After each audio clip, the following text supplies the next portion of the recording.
Zonja e zotëri, mirëmbrëma, ky është Ditari orës 19 këtu në A2 CNN kundër zhvillimet kryesore do të ndiqni.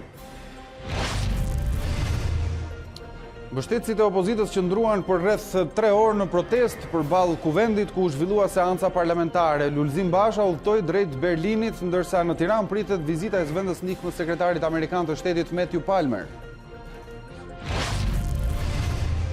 Edi Rama lë një mundësi të hapur për zgjedhjet parakohshme. Nëse do të ndodhin, u shpreh kryeministri, nuk do të jetë nga shantazhi i opozitës. Marrëveshja si e 17 majit nuk do të ketë më, tha kreu i qeverisë. Ditmir Bushati guxon të artikulojë një mendim ndryshe në radhët e socialistëve, duke folur për lënien e mandateve nga deputetët e opozitës. Bushati tha se majoranca nuk duhet të jetë arrogante. Do të flasim për zhvillimet kryesore të ditës me kolegët tanë në terren, siç e shihni në krahun tim të djathtë, do të bisedojmë në vijimësi të këtij edicioni informativ me Julian Kasapin, Elona Gjylmin dhe Erald Kodeli. Fermerët e Lushnjës dolën sërish në protest për të kundërshtuar skemën e rimbursimit të TVSH-s, produktet blegtorale dhe ato bujqësore u hodhën në rrugë si shenjë protestës për skemën që i çon në falimentim. Një vit pas agresionit me thik ndaj trajnerit Ernest Gjoka te vllaznia vijon problematika e presioneve nga persona jashtë klubit për aktivizimin e futbollistëve. Trajneri po mendon të dorëhiqet më pak se 2 javë pas emërimit. Me rastin e 10 vjetorit të krijimit, kompania Airbnb ofron një mundësi unike, 2 bileta për të kaluar natën mes kryeveprave të Luvrit. Fituesit ndërkohë do të shijojnë gjithashtu një koncert ekskluziv në dhomat e Napoleonit.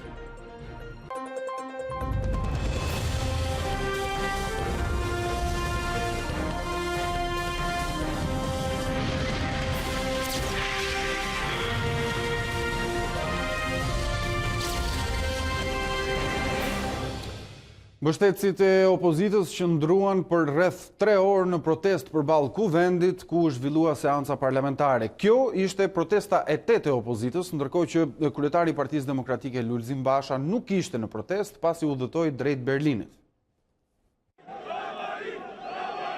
Në mungesë të kryeopozitarit Lulzim Basha, peshën e protestës së radhës para parlamentit e mbajtun forumet e të rinjve të Partisë Demokratike dhe Lëvizjes Socialiste për Integrim.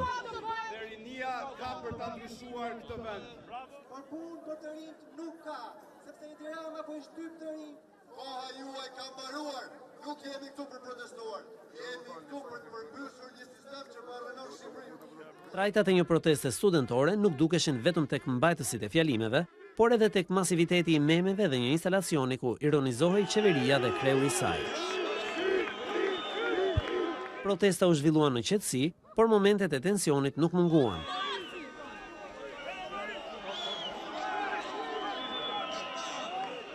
Herë thirrjet antiqeveritare u shoqëruan me kapsolla. Herë të tjera me buzëqeshje. 2 orë pas nisjes, protestuesit u zhvendosën në hapësirën mes kryeministrisë dhe piramidës. Kryetaria e LSI-s, Monika Kuremadi, paralajmëroi të tjera protesta duke e etiketuar kryeministrin pervers dhe politikën e tij perverse. Morale ai, por ai ndjen vetëm dhimbje fizike. Po kur ti vi dhimbja fizike do jetë shumë vonë për të, por do jetë shumë vonë dhe për shqiptarët. Prandaj nuk duam të shkojmë deri atje. Në fjalimin përmbylljes të protestës, ish kreu i grupit parlamentar të Partisë Demokratike i përmendi majorancës qelit e burgut. Do të jemi bashkë deri ditën që kjo qeveri do të shporet, që kjo majorancë do të marrë atë që meriton. Vendi atyre nuk është parlament, vendi atyre është burg. Dhe aty do të përfundojnë. Ishte ky një material i përgatitur nga gazetari Armand Bajrami që si kolegët e tjerë sot ndoqi protestën, po ndërsa opozita zhvillonte protestën e saj përpara parlamentit sot, majoranca dhe ata që cilësohen si deputetët e opozitës së re zhvillonin seancën parlamentare të cilën e ndoqi kolegja Elona Gjylmi që do të bisedojmë me ne në këto momente në një lidhje të drejtë për drejtë. Elona, mirëmbrëma, atëherë a solli diçka të re protesta sot, cilat ishin mesazhet që dha opozita në le të themi kulmin e krizës politike? Edhe pse pa Lulzim Bashën, që siç patët mundësi ta ndiqnit ndodhet në Gjermani, mesazhi artikuluar ishte i njëjti, ai për largimin e Edi Ramës dhe krijimin e qeverisë tranzitore. Kanë qenë Lëvizja Socialiste për Integrim me drejtuesen e saj dhe forumet rinore të LRI-së dhe FRPD-s, ato që kanë marrë pjesë masivisht në protestë dhe kanë organizuar gjithçka që ndodhi para parlamentit të Shqipërisë. Ndërkohë, Elona, zoti Rama sot artikuloi mjaft gjëra interesante. Cila ishte kundërpërgjigjja e tij sot për protestën e opozitës? Arlind, gjatë seancës së sotme u votua dhe ndryshimi dhe shtyrja e mandatit Komisionit Posaçëm të Reformës Zgjedhore, ku i lihet posti i vëzhguesit ish bashkëkryetarit të këtij komisionit, zotit Erbyll Bashe, apo këtë tjetër që Partia Demokratike jo parlamentare pranon të fusë në këtë komision. Zoti Rama foli për zero negociata me demokratët dhe LSI-n, por megjithatë artikuloi mundësinë që mund të mbahen zgjedhje të parakoshme, por kjo vetëm nëse e shohin të arsyeshme socialistët. Në vend të Lulzim Bashës dhe Sali Berishës, Edi Rama kishte përballë në replika Rudina Ajdarin dhe Muslimin Urrizin. Për herë të parë, kryeministri foli për mundësinë e zgjedhjeve të parakoshme, opsion që deri më tani e kishte përjashtuar kategorikisht. S'ka zgjedhje të parakoshme, këtë gjë kur nuk mund ta përcaktoj shantazhi, kërcënimi dhe asnjë lloj negocimi. Kjo është thjesht dhe vetëm vullnet i njëanshëm i Partisë Socialiste të Shqipërisë në rast se do të gjykojmë ne, po jo për shkak të tyre. Deputetëve të rinj këtë të mërkur ju desht që opozitën ta bënin jo vetëm kundrejt maxhorancës. Klauzula në projekt vendimin për shtyrjen e mandatit të Komisionit të Reformës Zgjedhore, që i jepte akses PD-s si vëzhgues në këtë komision, revoltoi opozitën brenda parlamentit. Për të pasur një marrëveshje nën tavolinë me Partinë Demokratike apo LSI-n atyre që janë jashtë. Kjo zotëri nuk ka për të ndodhur. Ky komision që keni hapur duhet të mbyllet. Do të merrem parasysh 7 deputet këtu që duhet të kenë absolutisht frikë pse kanë ardhur këtu. Erni dhe bëjni komision me isha nga ky krah sa të keni qef. Ju e keni të drejtën e pjesëmarrjes në kuvend. Ata nuk marrin një karrige që i takon grupeve tuaja parlamentare, ju do keni pjesën tuaj. Dhe komisionet zgjedhore janë barabarta, kështu që i bie të jeni shumicë, se ju e unë datë sot bashkoheni nesër, ku do shkoni? Pun keni ju. Dolën atje, sepse menduan dhe vazhdojnë mendojnë që ndërkombëtarët do vi një moment dhe do lodhe. Edhe siç kanë bërë gjithmonë, do vinë dhe thonë tani hajde, djema zgjidheni. Dhe kanë filluar të artikulojnë idenë e ilegitimitetit të deputetëve që i kanë sjell po vetë tu. Juve keni ardhur me vullnetin tuaj të lirë, por në listat e tyre jeni. Ju kanë vënë ata në listë gjithë. Nga i pari ke i fundit keni bërë dhe fushat gjithë. Është puna juaj dhe e tyre se si e shifrin sot njëri tjetrin, por ajo që ata kërkojnë sot është të gjendet një zgjidhje që të rihapet rruga që ata të kthehen prapë. Ata, po e them sot tu, nuk kemi për t'i hapur rrugë kur kësaj zgjidhje. Ndërsa i quajti të pakuptimt protestën jashtë, ministri i Brendshëm, Sandër Leshaj, foli për një mënyrë të re votimi. Hiqet dorë nga qendrat e votimit që pranë mjediseve private dhe të aplikohen qendrat mobile ose lëvizshme të votimit. Është gati Bashkia e Tiranës për të aplikuar, por mendojmë që në gjithë vendin mund të aplikohet një standard tjetër. Në pritje të zhvillimeve të reformës zgjedhore, një tjetër komision do të ngrihet, ai për ndryshimin e ligjit për financimin e partive politike. Ishim me gazetaren ton të politikës Elona Gjylmi, unë e falenderoj. Ndërkohë, kundërshtari politik i Edi Ramës, Lulzim Basha, nuk ndodhet në Tiranë duke munguar kështu për të dytën herë në protestën opozitare. Ai ndodhet në Gjermani për takime me përfaqësues dhe drejtues të Parlamentit Gjerman, zyrtar të lartë të qeverisë federale, drejtues të partive si motra CDU dhe CSU. Basha është nisur dje drejt Gjermanisë dhe kjo vizitë vjen pas asaj në Bruksel ku zoti Basha u takua me kryetarin e CDU-s Annegret Kramp-Karrenbauer, presidentin e Partive Popullore Europiane Joseph Daul dhe eurodeputet. Vizita e kreut PD në Gjermani është e para që pas djegjes së mandateve dhe kërkesave të opozitës për krijimin e një qeverie tranzitore dhe zgjedhjeve të parakohshme parlamentare. Protesta e sotme u duke qetë, por gjithsesi pati angazhim të forcave të policisë. Protestën jashtë parlamentit, ashtu si kolegët e tjerë ndoqi kolegu gazetari Julian Kasapi, do të jetë me ne në një lidhje të drejtë për drejtë. Julian, mirëmbrëma, kjo është një tjetër protestë në cilën nuk u përdor gaz lotësielës. A erdhi kjo si një reflektim i drejtuesve të policisë shtetit apo gjithçka ishte në varësi të sjelljes protestuesve? Po është e vërtet, Arlind, më shumë se sa një reflektimi i Ministrisë së Brendshme dhe i Policisë së Shtetit, hedhja gazit lotësielës faktikisht është lënë në varësi të sjelljes së protestuesve.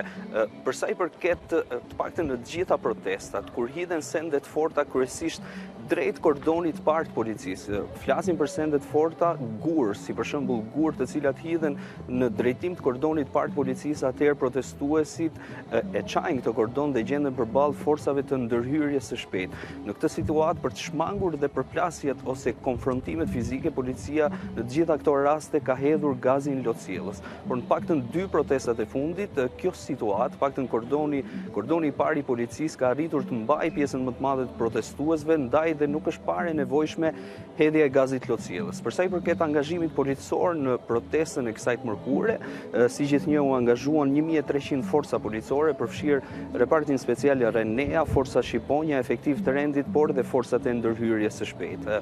Protestuesit patën përplasjet e para me policinë në hyrjet pedonales në Ministrinë e Brendshme, bëhet fjalë për banorë të zonës së Astirit, të cilët her pas here tentuan të çajnë kordonin e policisë në tentativë për të penguar deputetet e mazhorancës të hynin për në sallën e parlamentit.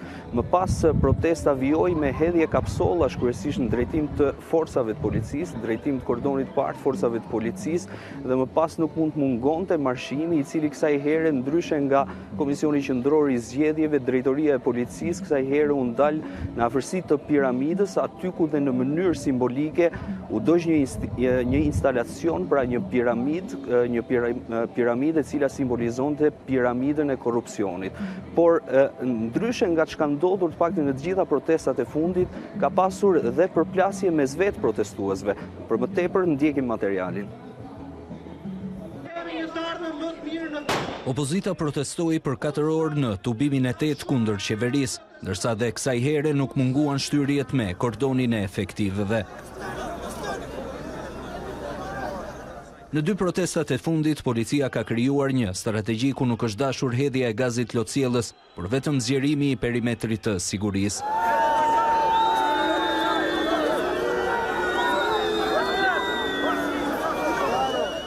Fillimisht përplasjet nisën tek Ministria e Brendshme, aty ku protestuesit tentuan disa herë të çajnë kordonin e policisë.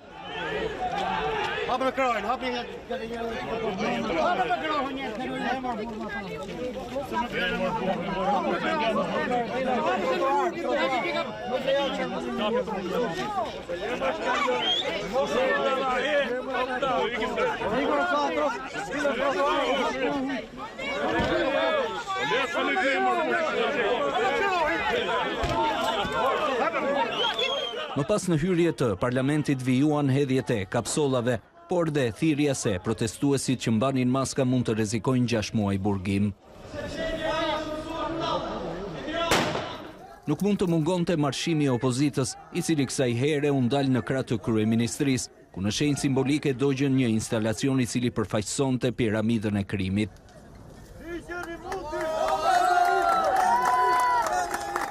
Për ndryshe nga të gjitha protestat e tjera, në këtë tubim pati përplasje dhe mes vetë protestuesve. Fillimisht nisi me një të ri me kapuç para kuvendit dhe mëtej me një tjetër person tek piramida, i cili u godit nga protestuesit. Juliane, përmende ti më herët, po ndërkohë vëmë re edhe nga materiale që sapo transmetua që në disa momente, disa protestues u përplasën edhe me njëri tjetrin. Përse ndodhi kjo? Po, është e vërtet, Arlind, paktën 2 episodet veçanta pati dhe përplasje mes vetë protestuesve. Në episodin e parë, i cili ndodhi para parlamentit, faktikisht një pjesë e mirë e protestuesve menduan se personi të cilën goditën ishte një provokator i futur nga vetë mazhoranca për të destabilizuar protestuesit, por në të vërtet nuk ishte ashtu, pasi personi ishte një qytetar nga Elbasani i cili kishte mbërritur të protestonte përpara parlamentit. Ndërsa në episodin e dytë në afërsi të piramidës, vetë protestuesit menduan se personi ishte infiltruar nga ana e policisë, por edhe në këtë rast nuk rezultoi e vërtet, ndërkohë që për disa momente ata patën dhe shkëmbime dhe ofendime fjalësh dhe më pas ky protestues u mor nga një pjesë tjetër personash dhe u goditën në shkallët e zonës së piramidës. Por në të dyja rastet faktikisht nuk pati probleme të rënda nëse mund të themi, ndërkohë që për sa i përket informacioneve të fundit që na kanë mbritur, bëhet fjalë dhe për disa shoqërime të para në drejtorinë e policisë së Tiranës, por mbetet për të verifikuar se sa do të jetë numri i personave që do të procedohen në gjendje të lirë. Ne kemi lajmëruar sot gjatë gjithë ditës se personat të cilët shtyhen, pra të cilët kanë përplasje me policinë, janë personat të cilët procedohen në gjendje të lirë, ndërsa ata personat të cilët kanë qenë të maskuar dhe që kanë hedhur kapsolla apo sende të forta në drejtim të kordonit të policisë, janë persona që do të arrestohen. I qartë, mirë, ishim me Julian Kasabin, unë të falenderoj për këtë pasqyrë të protestës së ditës së sotme.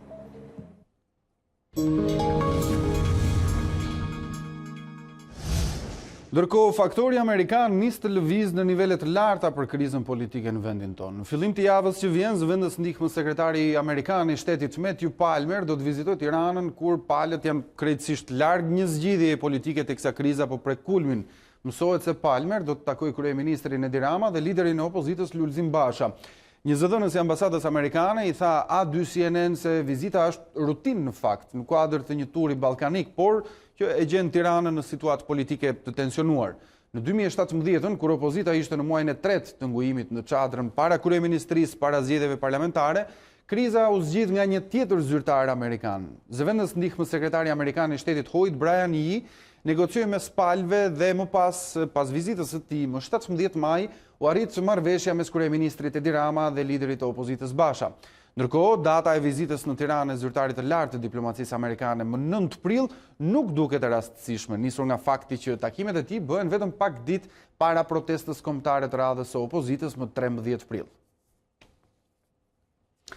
Ish-ministri i jashtëm Ditmir Bushati duket se nuk pajtohet me agresivitetin dhe sulmet e majorancës ndaj opozitës pas lënies së mandateve. Në fjalën e tij në parlament sot, Bushati u bë zëri i parë në radhët e grupit parlamentar që kritikoi Edi Ramën për arrogancën ndaj kundërshtarëve politik. Nuk mund ta mohojmë faktin që boja, vezët, vaji, mielli në parlament kanë dalë sot në rrugë. Dhe sot në rrugë janë zëvendësuar qoftë nga kapsolli, nga përplasja muskujve, gabimisht do të thoja me policinë dhe tek baltosja institucioneve të shtetit shqiptar. Duke dalë nga parlamenti, unë jam i bindur që opozita ka dëshmuar një lloj frike dhe një lloj kapitulimi. Por kjo nuk mund na bëjë ne të jemi arrogant. Kjo nuk mund na bëjë ne të shpenzojmë orë tëra duke u marrë me protestat e opozitës. Ne nuk mund bijem në kurthin e profecisë vetëpërmbushse. Ne jemi Partia Socialiste e Shqipërisë, ne jemi socialist, demokrat, progresist. Pas përfundimit të protestës ish, nënkurietari i Partisë Demokratike Astrid Patozi bëri leximin e tij të veprimeve të Edi Ramës, Lulzim Bashës dhe Ilir Metës, ata që ai i quan 3 oligarkët politik në vendin tonë. Sipas Patozit, protesta e opozitës po kthehet në rutinë. Lëvizjet ndërkombëtare të Bashës nuk thon asgjë, ndërsa ai beson se me Ramën po synohet një tjetër marrëveshje. A është roli i presidentit deciziv për zgjidhjen e krizës apo vetëm për thellimin e saj dhe sa i mbështet deputetët e rinj?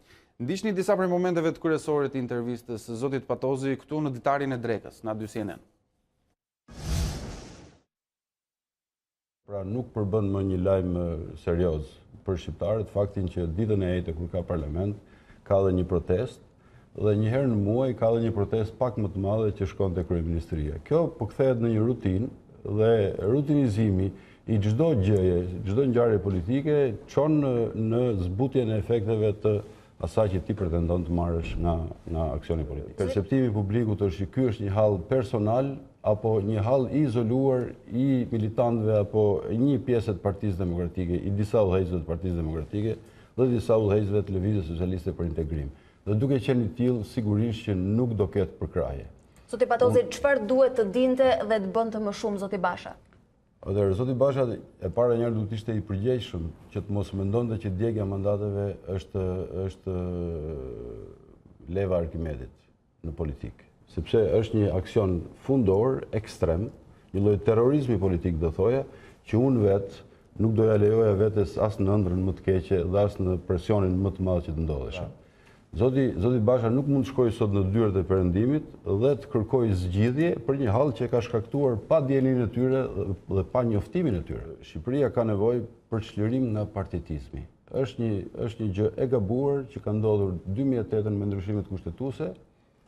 Unë në aso kohë kam votuar pro, me idenë që po pastronim politikën nga biznesmenët, nga të fortët, nga të inkriminuar. Dhe si rezultoi? Si rezultoi e kundërta. Rezultoi që u shtuan këta dhe sot ja ku jemi. Sa herë të hapet debati mes atyre që dogjën dhe atyre që erdhën, pavarësisht që mund të hanë debat, unë gjithmonë jam me këtë pjesë të dytë. Po tjetër për ata dy ne kemi një marrëveshje tjetër. Po të shikoni e thonë nuk do bëhet më kurrë 17 maj. E thonë të dy? Po, e thonë të dy. Po pse e thonë? E thonë se nga njëherë njeriu t'i flet subkonshi, i flet në ndërgjegja. Që do të thotë i shkon gjua ku dhe më dhëmbi dhe flasim për një gjë që duan u qanë syri për ta bërë prapë. Që presidenti e vetme gjë për ta ndihmuar zgjedhjen e krizës është që të qetësohet vetë në radhë të parë. Ai është kryetari real i LSI-s, pavarësisht që ka deleguar përkohësisht kompetencat. Dhe si kryetari i LSI nuk ka vepruar keq. Komisioni Qendror i Zgjedhjeve raportoi në Kuvend për punën një vjeçare të institucionit. Klement Zguri foli për vështirësitë që do të hasë në zgjedhjet e 30 qershorit, ndërsa Bashkim Fino kërkoi nga majoranca të tërheqë komisionerët e saj në KZAZ për të pasur një administrim apolitik të procesit në kushtet kur opozita nuk ka sjellë emrat e komisionerëve të saj.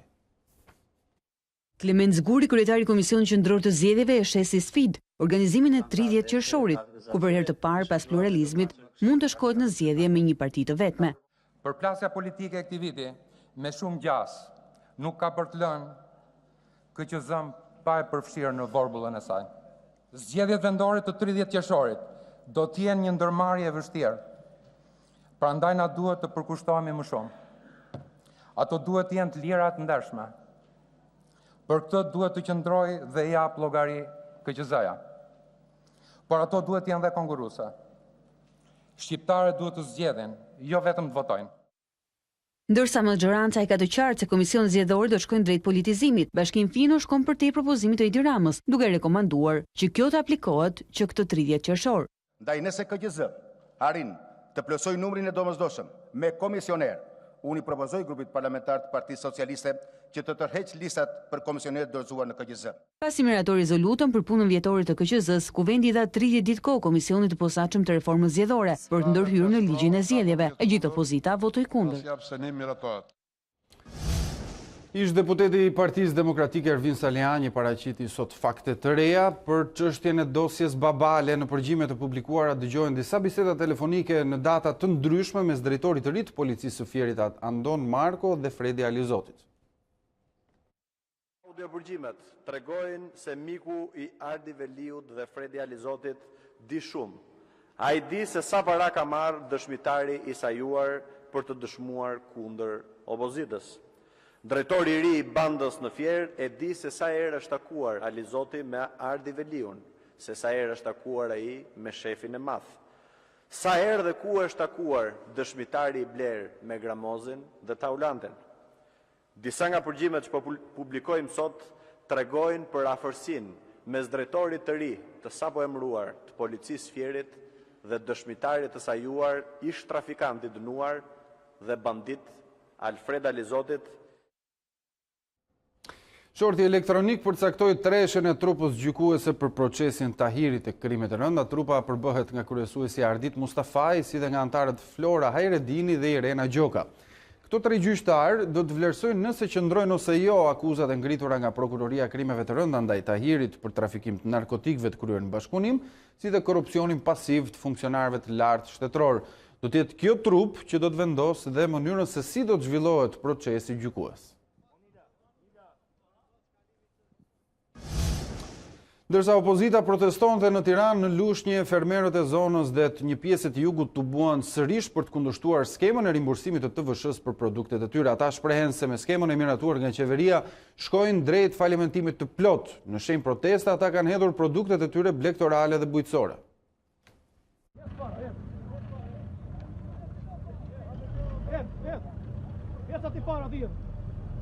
Një tjetër protestë është mbajtur ditën e mërkurë, kësaj radhe nga fermerët e zonës së Lushnjës dhe jugut të vendit. Ata kanë bllokuar sërish rreth rrotullimin në afërsi të qytetit të Lushnjës, duke kundërshtuar skemën e rimbursimit të TVSH-s, të miratuar nga qeveria për produktet e tyre bujqësore dhe blegtorale. Një gjysmë litër ujë 500 lek, 2 litra qumë 740 lek, na zarfa me bleti quqin brem.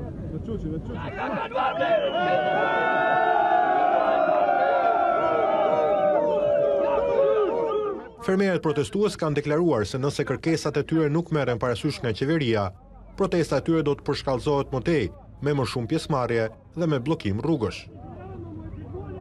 Por protestave u janë kthyer dhe studentët. Moshapja e godinës për Fakultetin Juridik dhe Ekonomik në Universitetin Luiq Gurakuqi të Shkodrës nxori në tubim disa studentë atje, të cilët kanë hapur me dhunë derën e godinës.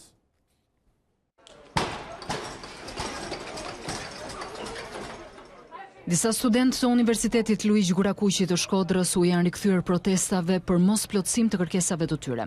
Këtë herë motivi i protestës është moshapja e godinës për Fakultetin Juridik dhe Ekonomik, që u ishte premtuar se do hapeshin në datën 1 janar. Në shenjë proteste, një grup studentësh kanë thyer derën e godinës dhe kanë hyrë brenda. Pranë universitetit erdhën edhe forcat të policisë, por nuk u futën brenda ambienteve të godinës ku ishin studentët protestues. Ndërsa këta të fundit kanë debatuar edhe me rektorin e Universitetit të Shkodrës, Adem Bektesh. Policia s'ka hyrë, por ato që e kanë thyrë këtë do marrin përgjegjësi. Shumë mirë, që tonë që e keni thyrë tonë do marrin.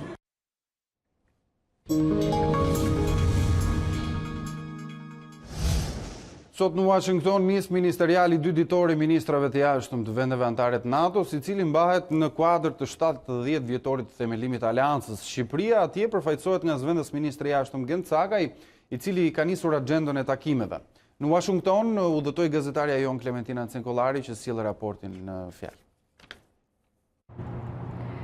70 vjet nga krijimi i Aleancës Atlantikut të Veriut, këtu në Washington, ministrat e jashtëm të 29 vendeve anëtare të NATO-s do të mblidhen në një ministerial 2 ditor. Marrëdhëniet e NATO-s me Rusinë, po ashtu lufta kundër terrorizmit dhe ndarja e barrës financiare mes vendeve anëtare të NATO-s pritet të jenë temat të cilat do të dominojnë këtë ministerial. Aleatët e Shteteve të Bashkuara në NATO deri në 2020 do të shpenzojnë më shumë se $100 miliard shtesë në fushën e mbrojtjes. Ministeriali u parapri nga një takim mes presidentit amerikan Donald Trump dhe sekretarit të përgjithshëm të NATO-s Jens Stoltenberg. Kreu i Shtëpisë së Bardhë tha pas takimit se shpresonte të shite më shumë përmirësim sa i përket pagesave nga vendet anëtare të NATO-s, të paktën në nivelin 2% të GDP-s. Për herë të parë në ministerial që nga nënshkrimi i protokollit të antarësimit në shkurt, pjesëmarrëse është edhe Maqedonia e Veriut. Shqipëria shënoi në 1 prill një dekadë në NATO. Vendi ynë përfaqësohet në ministerial nga zëvendës ministri i jashtëm Gent Cakaj. Ai gjithashtu pati një ligjërat në Universitetin George Washington këtu në kryeqytetin amerikan, ku njohi studentët me prioritetet e diplomacisë shqiptare. Zoti Cakaj tha se Shqipëria i ka plotësuar të gjitha kriteret teknike për të hapur negociatat në muajin qershor, ndërsa ritheksoi se lufta kundër korrupsionit dhe krimit të organizuar vijojnë të mbeten sfida për vendin tonë. Cakaj u takua edhe me senatorin Ron Johnson, kryetarin nën komitetit të Senatit për Evropën dhe bashkëpunimin e sigurisë rajonale, si dhe kongresmenin Lee Zeldin, të cilët vlerësuan dhe mbështetën masat e marra nga Shqipëria, sa i përket të reformave që do t'i hapin rrugën negociatave në qershor të 2019-s. Zëvendës ministri i jashtëm u takua edhe me ministrin e jashtëm të Maqedonisë së Veriut, Nikola Dimitrov, me të cilin nënshkroi marrëveshjen për themelimin e qendrave kulturore dhe informative në dy vendet. Për Radio CNN, Klementina Senkollari, Washington.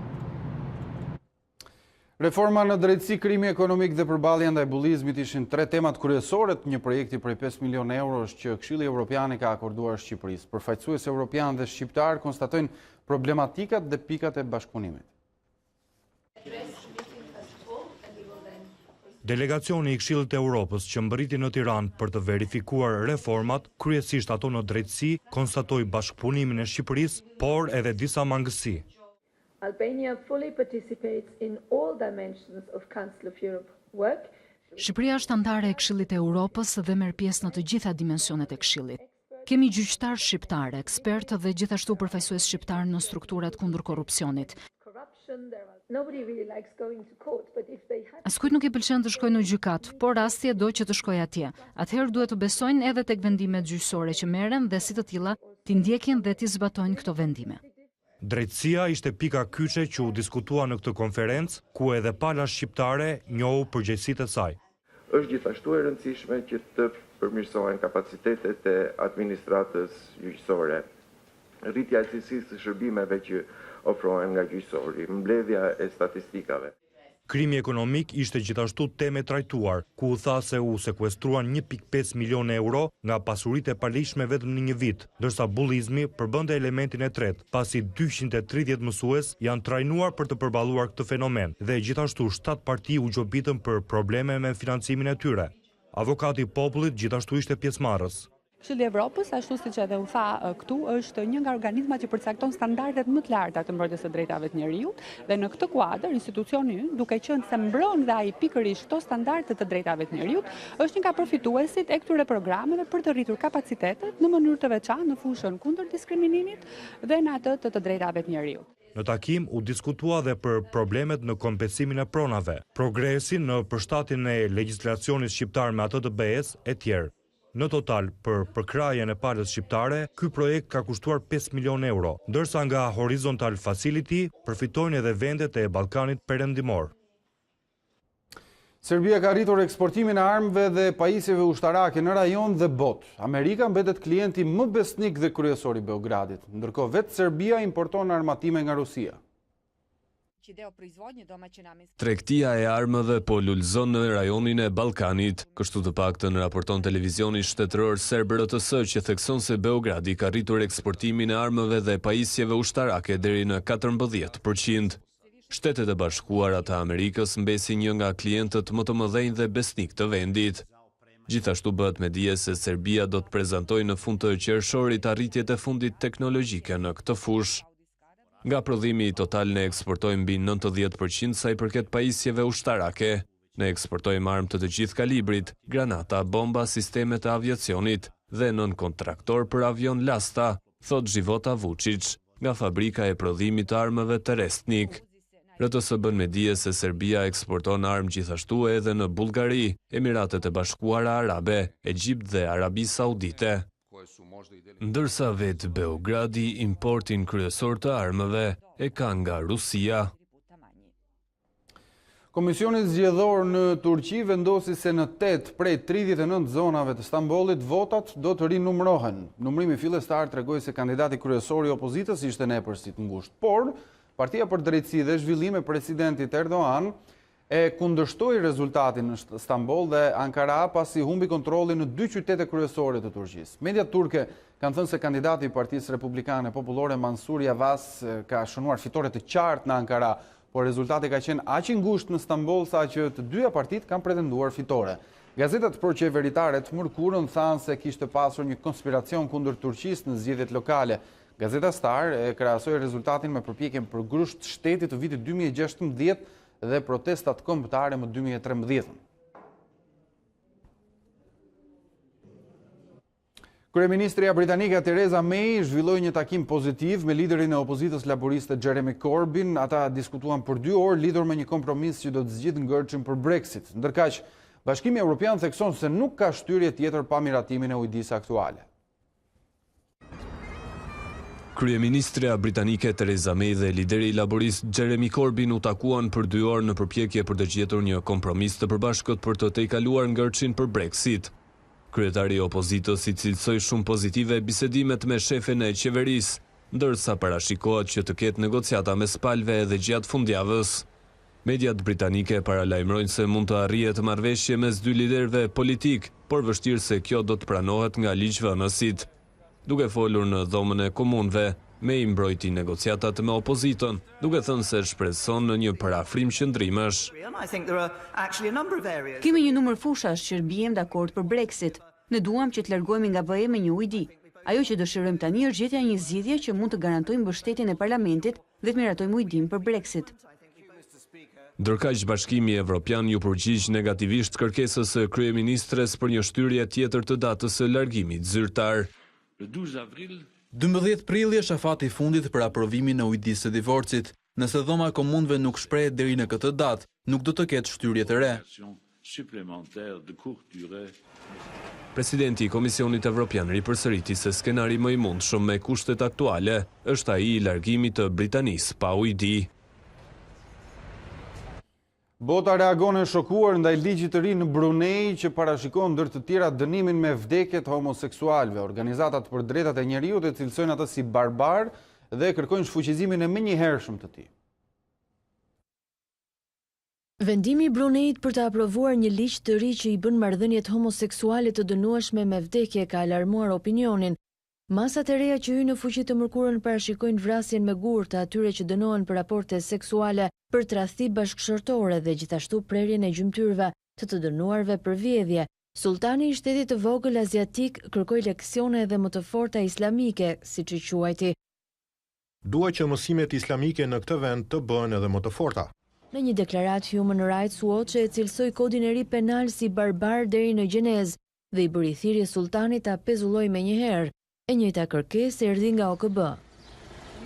Komisioneri i lartë për të drejtat e njeriut i kërkon qeverisë së Bruneit të heqë dorë nga masat e rënda, që përbëjnë një shkelje të qartë të drejtave të njeriut.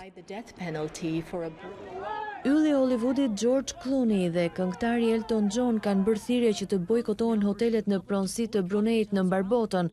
Reagimet e ashpra erdhën gjithashtu nga politikanë në SBA, Britani dhe Europë. Brunei është një vend i pasur me naftë dhe sunduesi i tij renditej dikur mes njerëzve më të kamur në botë.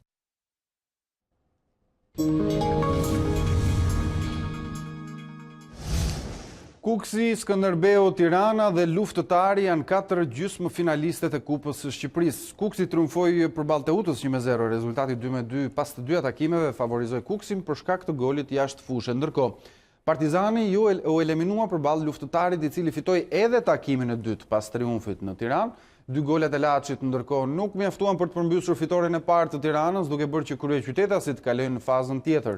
Ndërkohë, Skënderbeu e ka marrë në tavolinë kualifikimin pasi përballë kishte ekipin e Kamzës. Do të bisedojmë sërish për sport, siç bëra me dije në hyrje të Ditarit të orës 19. Do të kem kolegun Erald Kodheli për të biseduar për ndeshjet e zhvilluara për Kupën e Shqipërisë. Erald Kodheli është në Elbasan, aty ku u zhvillua ndeshja midis Kuksit dhe Teutës që përfundoi 1-0 dhe që solli kualifikimin e Kuksit pas të 2 ndeshjeve. Erald, mirëmbrëma, të përshëndes. Atëherë, duke qenë se Kuksi, të paktën nga ekipet e Kreut, është ai që kalon më tej për fazën e gjysmëfinale të Kupës së Shqipërisë. A e bën kjo Kuksin pra një pretendent krahasuar me ekipet e tjera, 3 ekipet e tjera? Erlind, ju përshëndes edhe unë, duhet teksuar se Kuksi prej muajit janar shi si pretendent për kampionatin, por edhe për Kupën. Fundjava e kaluar solli barazimin me Partizanin, e cila e largoi edhe më tepër nga gara për kampionatin dhe kishte detyrim skuadra e Kuksit fitoren sot dhe kualifikimin në Elbasan Arena, arriti të siguronte një bilet për në gjysmëfinale dhe ashtu siç e the ti me të drejtë, Kuksi është e vetmja nga skuadrat kryesuese e cila ka mbetur mes 4 më të mirave të Kupës, sepse Tirana dhe Luftari janë shumë poshtë në renditje, ndërsa po ashtu edhe Skënderbeu është në mesin e tabelës, por Kuksi jo thjesht prej renditjes në kampionat, por mbi të gjitha prej cilësisë së jashtëzakonshme që ka në kontingjent në dispozicion trajneri Ramadan Dreu, është absolutisht favoritja për ta fituar Kupën e Shqipërisë. Gjithsesi, ndeshjet e kupës janë të vështira, do të luajnë ndeshjet gjysmëfinale, 180 minuta, gjithçka mund të ndodhë, kupa është shumë specifike, ndryshon totalisht nga kampionati dhe ky trofe duhet fituar në fush, absolutisht. Ndërkohë, Erald, ka një datë zyrtare për hedhjen e shortit që do të mësojmë dhe çiftet gjysmëfinalistët të kupës? Shorti do të jetet në Federatën Shqiptare të Futbollit, data mbetet për të përcaktuar. Në këtë fazë tashmë do të vendosin goglat se cilat do të jenë përballjet, sepse nëse deri në këto momente, deri në çerkfinalet e kupës, të cilat përfunduan sot me ndeshjen ndërmjet Kukësit edhe Teutës, rrugtimi ishte i përcaktuar, skema ishte e përcaktuar, skuadrat luanin me grupe A dhe B, ndërsa tashmë kundërshtarët do të vendosen nga goglat. Kukësi, por edhe Skënderbeu janë dy skuadra të cilat mund të quhen favorite dhe mund të pretendojnë në fitimin e Kupës së Shqipërisë.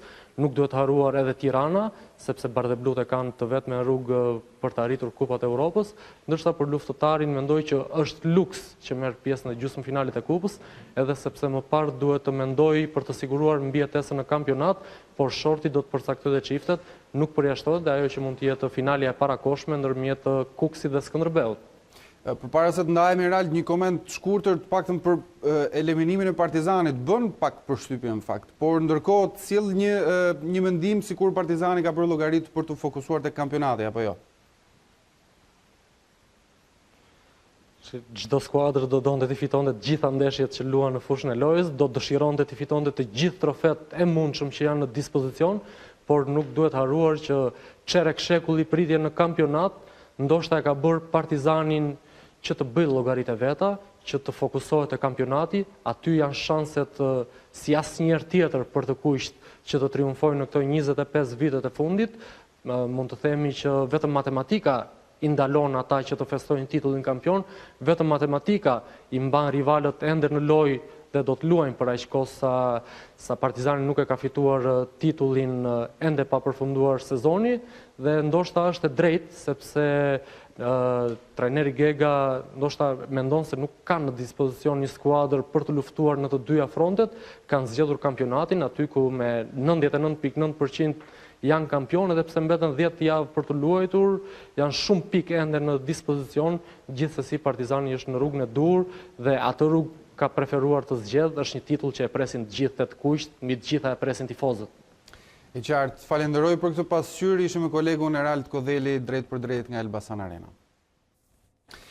Situatë skandaloze ndërkohë në futbollin shkodran, klubi Vllaznis nuk zhvilloi seancën stërvitore. Sot për shkak të kërcënimeve kundrejt trajnerit sapo emëruar Agim Canaj, tekniku i kuqebluve ka patur debate me familjarët të një futbollisti për çështjen e mos aktivizimit të tij, aq sa është dashur edhe ndërhyrja e kryebashkiakes Voltana Ademi në këtë situatë, e cila është dhe njëkohësisht presidentja e klubit. Ishte pikërisht drejtuesja e cila vendosi se në situatën e krijuar ekipi nuk do të zhvillonte stërvitje. Situata e krijuar mund të sjellë ndërkohë edhe një largim të parakohshëm të trajnerit Cana i emëruar më 25 marsin e kaluar në krye të stolit. Kjo ndërkohë nuk është hera e parë që një trajner i Vllaznis përfshihet në konflikte me persona jashtë klubit. Një vit më parë, për çështje aktivizimi lojtarësh, ish tekniku Ernest Gjoka u sulmua me armë të ftohtë, fatmirësisht pa pasoja.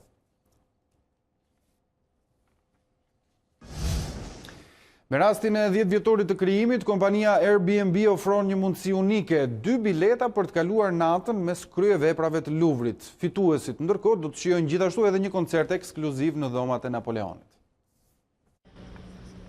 Filmi Një natë në muze do të bëhet realitet për 2 personat që do të fitojnë biletat për të kaluar natën në Muzeun e Luvrit në Paris.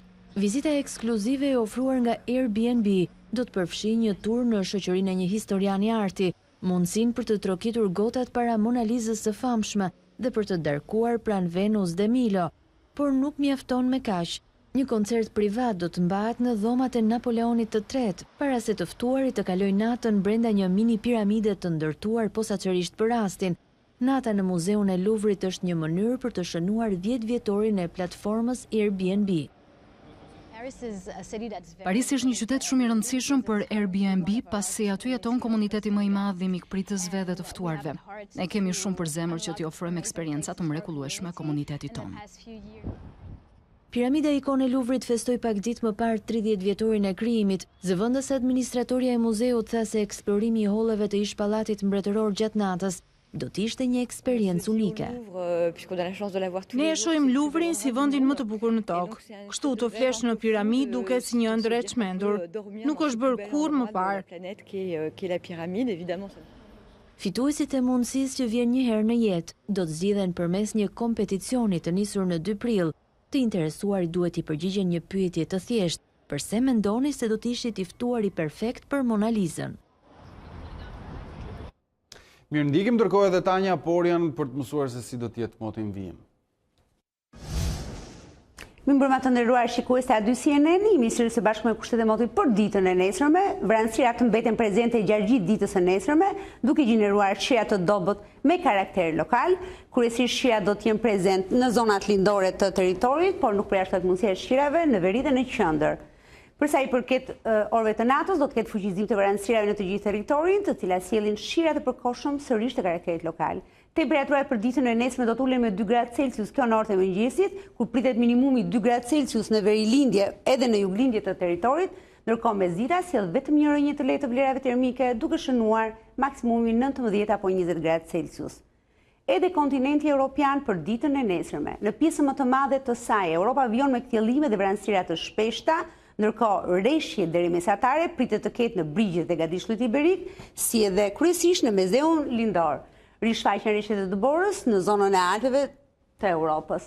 Përsa i përket temperaturave, ato do të ulen në zonat perëndimore, por edhe në pellgun mesatar ku presim dhe rreshjet e dëndura të shiut, ndërkohë pjesa tjetër e kontinentit evropian, kryesisht veriu dhe gjithë Europa lindore, do të kenë vetëm një rënje të lehtë të temperaturave. Ky ishte parashikimi i kushteve të motit për ditën e nesërme këtu në A2 CNN. Bashkë mirupafshim. Shohim dhe njerë bashkë titujt kryesor të ditarit. Mbështetësit e opozitës qëndruan për rreth 3 orë në protest përballë kuvendit ku u zhvillua seanca parlamentare. Lulzim Basha udhëtoi drejt Berlinit, ndërsa në Tiranë pritet vizita e zëvendësnik me sekretarit amerikan të shtetit Matthew Palmer. Edi Rama lë një mundësi të hapur për zgjedhje të parakohshme. Nëse do të ndodhin, u shpreh kryeministri, nuk do të jetë nga shantazhi i opozitës. Marrëveshje si e 17 majit nuk do të ketë më, tha kreu i qeverisë. Ditmir Bushati guxon të artikulojë një mendim ndryshe në radhët e socialistëve, duke folur për lënien e mandateve nga deputetët e opozitës. Bushati tha se majoranca nuk duhet të jetë arrogante. Fermerët e Lushnjës dolën sërish në protest për të kundërshtuar skemën e rimbursimit të TVSH-s, produktet blegtorale dhe ato bujqësore u hodhën në rrugë si shenjë protestës për skemën që i çon në falimentim. Një vit pas agresionit me thik ndaj trajnerit Ernest Gjoka tek vllaznia vijojnë problematika e presioneve nga persona jashtë klubit për aktivizimin e futbollistëve. Trajneri po mendon të dorëhiqet më pak se 2 javë pas emërimit. Në rastin e 10 vjetorit të krijimit, kompania Airbnb ofron një mundësi unike, 2 bileta për të kaluar natën mes kryeveprave të Luvrit. Fituesit ndërkohë do të shijojnë gjithashtu edhe një koncert ekskluziv në dhomat e Napoleonit. Me këto informacione ne mbërrim në fund, ju gjithashtu mund të klikoni a2cnn.com për të parë zhvillimet e minutave dhe të orëve të fundit nga vendi, rajoni dhe bota. Unë ju falenderoj për vëmendjen, bashkë natë mirë.